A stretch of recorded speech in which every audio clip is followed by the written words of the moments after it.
One of the things that gives organic chemistry such a bad rap is the fact that there are a lot of reaction facts to memorize.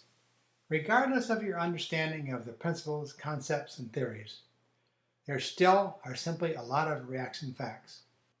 One approach to memorization that many people find effective is the use of flashcards. Let me show you how I recommend you make flashcards, and I recommend that you make your own, by the way, because I think a lot of learning happens when you make the cards. I'll show you how I recommend making flashcards. Let's look at a reaction for an example. A primary alcohol, when treated with PCC and methylene chloride, makes an aldehyde.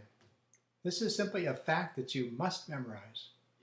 And you're likely to see this kind of question on exams. Whether it's questions on a class exam, whether it's questions on the MCAT, you're likely to see people test you about these facts. And the questions likely will be one of two types. They'll either give you the alcohol and the reaction conditions and ask you to identify the product, or they'll give you the starting material and the product and ask you to identify the reaction conditions and reagents. Either way, it's flat out memorization. And an obvious way to make flashcards for this would be to make two sets of flashcards. To test your memory of what product results, you might make a flashcard where this is the front of the card, and on the back you have the aldehyde. To test your memory of the reagents and conditions, you might make a flashcard where this is the front, and on the back you mention that it's PCC and methylene chloride. If you make these cards just a little differently, you can use a single set of cards to test both kinds of reaction facts.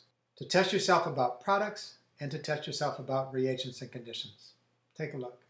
Make a single card. On the front, put the same kind of information you did before. But on the back, in addition to putting the product, write the other question. So you'll repeat the starting material, but this time leave off the reagents and conditions. You can use this one stack of cards, looking at the front first, to test your knowledge of the products that would be formed. And you can use this stack of cards looking at the back first to test your knowledge of reagent and methylene chloride. One set of flashcards works for both. And by the way, because details can sometimes be important, you can use the bottom part of the flashcard to fill in details that you might otherwise skip, but it would be good to know. For example, PCC is pyridinium chlorochromate.